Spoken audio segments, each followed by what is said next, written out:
കൃഷ്ണഗാഥ സീരിയലിൻ്റെ ലേറ്റസ്റ്റ് എപ്പിസോഡിൻ്റെ റിവ്യൂയിലേക്ക് എല്ലാവർക്കും സ്വാഗതം. അങ്ങനെ നിർമ്മല കൃഷ്ണയോട് സിത്താരയോടും ഒക്കെ പറയണേ, എന്താണെങ്കിലും ഇവിടുത്തെ നാഗങ്ങളുണ്ടല്ലോ, അത് ഒരിക്കലും നവീനെയും സിത്താരയുടെ മകൾ ഗാഥേനും ഒരുമിച്ച് ജീവിക്കാനായി സമ്മതിക്കില്ല. അങ്ങനെ എപ്പോഴൊക്കെ ചെയ്യാൻ തുടങ്ങിയിട്ടുണ്ടോ അപ്പോഴെല്ലാം അതിൻ്റെ ശിക്ഷ മോൾക്ക് കിട്ടിയിട്ടുള്ളതാണല്ലോ. നാഗങ്ങൾ പ്രത്യക്ഷപ്പെട്ട് മോളെ പേടിപ്പിച്ച് പറത്തി കളഞ്ഞിട്ടില്ലേ, ഇപ്പോൾ ഇതുപോലെ പൂജ ചെയ്യാൻ വന്നത്. ഇനി എന്തിലൊക്കെ ചെന്ന് കലാശിക്കുമോ എന്തോ. ഈ സമയത്തായിരിക്കും ഒറ്റ ഇതെല്ലാം കേട്ട് നവീൻ അങ്ങോട്ടേക്ക് വിടുന്നത്. നിങ്ങളുടെ മനസ്സിലിപ്പോൾ ഇതൊക്കെ തന്നെ ആയിരിക്കുമല്ലോ. ഇനിയും ഇതുപോലുള്ള ശാപത്തിൻ്റെ കഥകളും മറ്റും പറഞ്ഞ് ഗാഥയുടെ മനസ്സ് തകർക്കാനാണ് നിങ്ങളുടെ ഉദ്ദേശമെങ്കിലുണ്ടല്ലോ, ഞാൻ ഒരു കടുത്ത തീരുമാനം തന്നെ എടുക്കും. നിങ്ങൾ ഈ വീട്ടിൽ നിന്ന് പുറത്താക്കാനായിട്ട് നിങ്ങൾ കുറച്ചു മുമ്പ് പറഞ്ഞല്ലോ ഗാഥക്ക് നിങ്ങളുടെ മകളുടെ ശാപം ഉണ്ടെന്ന്. അപ്പോൾ അവൾ ഇവിടുന്ന് പുറത്താക്കുന്നതിലൂടെ ആ ശാപം ഇല്ലാണ്ടായി പൊക്കോളുമല്ലോ. എന്നെക്കൊണ്ട് വെറുതെ കടുത്ത കാര്യങ്ങളൊന്നും ചെയ്യിപ്പിക്കരുത്. സോറി മാഡം, ഇവരുടെ സ്വഭാവം പണ്ട് മാഡത്തിന് അറിയാവുന്നതല്ലേ. ഇതൊന്നും കാര്യമൊക്കെ നിൽക്കണ്ട. ഇവരിതുപോലെ ഓരോന്ന് പറഞ്ഞുകൊണ്ടേയിരിക്കും. ആര് പറഞ്ഞാലും ഇവരുടെ വായൊന്നും അടക്കാൻ പറ്റുമെന്ന് തോന്നുന്നില്ല. ഗാഥ താനിങ്ങുവാ. അവിടെ മുത്തശ്ശി പൂജകൾക്ക് മുമ്പായിട്ട് നാഗദൈവങ്ങൾ അരികി ചെന്ന് അനുഗ്രഹം വാങ്ങിക്കണമെന്ന് പറഞ്ഞിട്ടുണ്ട്. മാഡം, ഞാൻ ഗാഥയായിട്ട് അങ്ങോട്ടേക്ക് ചെല്ലുവാണേ. അങ്ങനെ പറഞ്ഞ് നവീൻ ഗാഥയും കൂട്ടി അവിടെ നിന്നും പോകുവാണ് കേട്ടോ. പിന്നാലെ സിത്താരയും അവിടെ നിന്നും പോകുന്നുണ്ട്. അങ്ങനെ നവീനും ഗാഥയും വന്ന് നാഗത്തറയിൽ നിന്ന് ഭഗവാനോട് പ്രാർത്ഥിക്കുക. ഈ സമയം മുത്തശ്ശിക്കൊപ്പം സിത്താരയും അവിടെ എത്തുന്നുണ്ട്. അവരും അങ്ങനെ പ്രാർത്ഥിച്ചുകൊണ്ടിരിക്കുവാരും. നവീൻ അന്നേരം പ്രാർത്ഥിക്കുക, ഭഗവാനെ, എനിക്കിത് ഇപ്പോൾ എൻ്റെ മുമ്പിൽ നിൽക്കുന്ന ഗാഥയെ പോലെ ഇയാളെപ്പോഴും ഇതുപോലെ ശാന്തിയായിട്ട് നിഷ്കളങ്കമായിട്ട് സംസാരിക്കുന്ന രീതിയിൽ എപ്പോഴും എൻ്റെ അടുത്തുണ്ടാവണം. ഈ ഗാഥയെ എനിക്കിഷ്ടം എന്നും പറഞ്ഞ് പ്രാർത്ഥിക്കുക. ഈ സമയം കൃഷ്ണയാണെങ്കിൽ നവീൻ്റെ വേണ്ടി പ്രാർത്ഥിക്കുകയാണ്.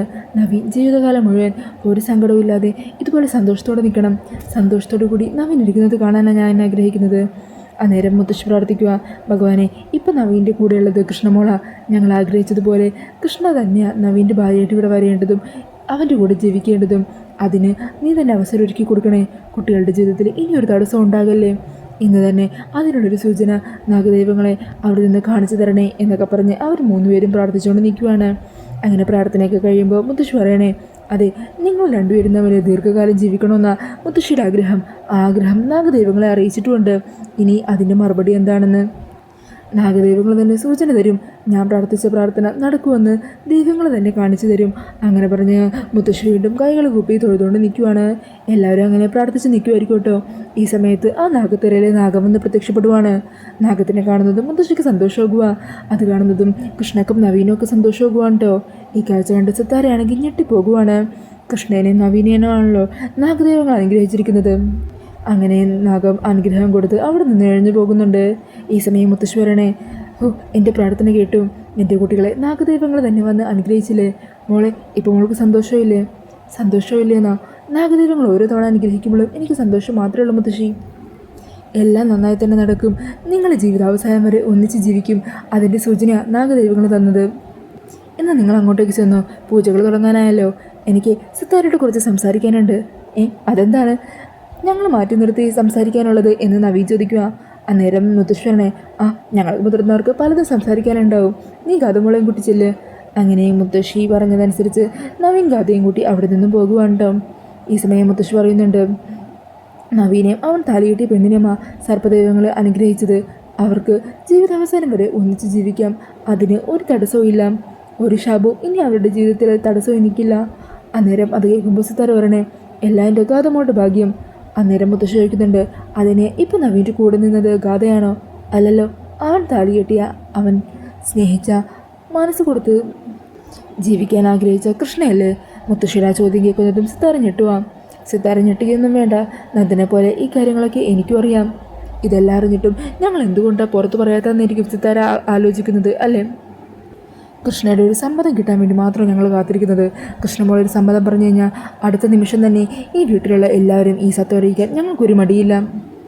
സിത്താരെ, ഇപ്പോൾ കൺമുമ്പിൽ നടന്ന കാര്യങ്ങളെങ്കിലും കണ്ടിട്ട് കുട്ടികളെ രണ്ടുപേരും ഒന്നിച്ച് ജീവിച്ചുവിട്ടു എന്നുള്ള തീരുമാനം സിത്താരയ്ക്ക് എടുത്തുവിടെ. ദൈവങ്ങൾ പോലും ആഗ്രഹിക്കുന്നത് അവരുടെ കൂടിച്ചേരലിനാ. അന്നേരം സിത്താര പറയണേ, ഇങ്ങനൊരു ചോദ്യം നവീൻ്റെ അച്ഛൻ ചോദിച്ചപ്പോൾ അതിനുള്ള മറുപടി ഞാൻ കൊടുത്തതാ. അത് തന്നെയാണ് എനിക്കിപ്പോഴും പറയാനുള്ളത്.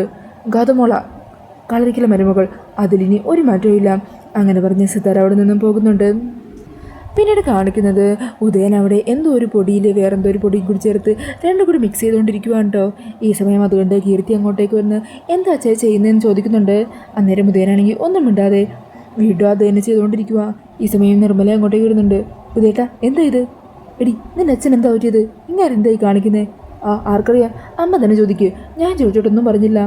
ഉദേട്ടാ നിങ്ങൾ എന്തായി കാണിക്കുന്നതെന്ന്? എൻ്റെ നിർമ്മലെ, ഇവിടെ ഞാൻ എത്ര തവണ പറഞ്ഞു രണ്ട് ഗാഥയുണ്ടെന്ന്. എന്നെ ആരും വിശ്വസിച്ചില്ലല്ലോ. ഇത് ആ സത്യം തെളിയിക്കാനായിട്ടുള്ളൊരു മരുന്നാണ്. രണ്ട് ഗാഥ ഒരുപോലെ ഇരിക്കുന്ന കാരണമല്ലേ ആർക്കും ഞാൻ പറയുമ്പോൾ വിശ്വാസം വരാത്തത്. ഇപ്പോൾ ദാ ഇവിടെ ഇരിക്കുന്ന ഗാഥയുണ്ടല്ലോ, അവളിപ്പോൾ എന്താണെങ്കിലും പൂജ ചെയ്യുമല്ലോ. ആ പൂജ ചെയ്യുന്നതിലേക്ക് കൂട്ടത്തിലേക്ക് ഞാൻ ഈ ഭസ്മവും കൂടി വെക്കും. ഈ ഭസ്മത്തിലെ ഞാനൊരു സംഭവം കൂടി ചേർത്തിട്ടുണ്ട്. ഇതാ പൂജാമണ്ഡലത്തിലേക്ക് വീണ് കഴിഞ്ഞിട്ടുണ്ടെങ്കിലുണ്ടല്ലോ, മുഖത്ത് പൊള്ളലേക്കും അവളുടെ മുഖം പൊള്ളി വികൃതമാകും. അങ്ങനെ മുഖത്ത് പാണ്ടുകൾ വരും. ഈ സമയം മറ്റേ കഥ വരുവാണെങ്കിൽ രണ്ട് കഥയും തമ്മിൽ നമുക്ക് വേർതിരിച്ചറിയാൻ ഒരു അടയാളമല്ലോ. അപ്പം പിന്നെ എങ്ങനെ അവളുമാരുടെ നാടകങ്ങൾ നടക്കും? അത് കേൾക്കുന്നതും അവർ രണ്ടുപേരും ഞെട്ടിപ്പോകുക. എൻ്റെ ഉദേട്ടാ, കൊള്ളാലോ, ഇത് നല്ല ഐഡിയ തന്നെ. നിങ്ങളെ സമ്മതിച്ചിരിക്കുന്നു. നമ്മൾ പ്ലാൻ ചെയ്തതിൽ ഏറ്റവും വലിയ പ്ലാൻ തന്നെയായത്. അന്നേരം ഉദയം പറഞ്ഞേ, ഇനി ഈ വീട്ടിലുള്ളവരൊക്കെ ഈ ഉദയൻ്റെ കഴിവ് എന്താണെന്ന് മനസ്സിലാക്കാൻ പോകുവാണ്. ഞാൻ പറഞ്ഞത് സത്യമാണെന്ന് എല്ലാവർക്കും ബോധ്യപ്പെടും. ശരിയാച്ച, ഇതിലൂടെ എല്ലാവർക്കും കാര്യങ്ങൾ മനസ്സിലാകും. രണ്ട് ഗാഥയുടെ കള്ളക്കളി ഇന്നത്തോടെ തീരും. എൻ്റെ ഉദയേട്ടാ, നിങ്ങൾ എൻ്റെ കൂടെ കൂടി ഞാൻ എൻ്റെ ഒപ്പം ചേർന്ന് ഓരോ കാര്യങ്ങളൊക്കെ കണ്ടുപിടിച്ച് ഇത്രയും പുരോഗമിച്ചല്ലോ, അതിലെനിക്ക് സന്തോഷമേ ഉള്ളൂ. ഓ അത് ശരി, അപ്പോൾ നീ അതിൻ്റെ ഇടയിലും ക്രെഡിറ്റ് അടിച്ചു വാങ്ങിക്കാൻ മറന്നില്ല അല്ലേ? എന്തായാലും ആവട്ടെ, എന്താണെങ്കിലും ഞാൻ ബുദ്ധിമാനാണെന്ന് നീ സമ്മതിച്ചല്ലോ, അത് മതി. ഇത്തവണ ആ കഥ എൻ്റെ കയ്യിൽ നിന്ന് രക്ഷപ്പെട്ടു പോകാൻ പോകുന്നില്ല എന്ന് പറഞ്ഞ് ഞാൻ സന്തോഷിച്ച് നിൽക്കുവാണ്ടോ ഉദയൻ. മിക്കവാറും ഈ ഭസ്മമണി ഉദയന് തന്നെ തിരിച്ചു കിട്ടാനായിരിക്കും സാധ്യത. പിന്നീട് കാണിക്കുന്നത് റൂമിൽ നിന്ന് സാരിയുടെ പ്ലീറ്റൊക്കെ ശരിയാക്കിക്കൊണ്ടിരിക്കുന്ന കൃഷ്ണനെ ആയിരിക്കോട്ടോ. ഈ സമയം നവീൻ അതുകൊണ്ട് അകത്തേക്ക് കയറി വന്ന് കട്ടിലിൽ വന്ന് അത് നോക്കിയിരിക്കുവാണ്. എന്നിട്ട് കൃഷ്ണക്ക് സാരിയുടെ പ്ലീറ്റൊക്കെ പിടിക്കാൻ സഹായിക്കുക. അന്നേരം അത് കാണുന്നതും കൃഷ്ണ പറയണേ, നവീൻ എന്തായി ചെയ്യുന്നത്? നവീൻ ഇതൊന്നും ചെയ്യണ്ട, ഞാൻ ചെയ്തോളാം. എന്താടോ ഇത്? ഭാര്യയുടെ സാരിക്ക് പ്ലേറ്റ് പിടിച്ചു കൊടുക്കുന്നത് അത്ര മോശപ്പെട്ട കാര്യമാണോ? അതെ, എല്ലാ ഭാര്യമാർക്കും സന്തോഷം തരുന്ന കാര്യമല്ലേ.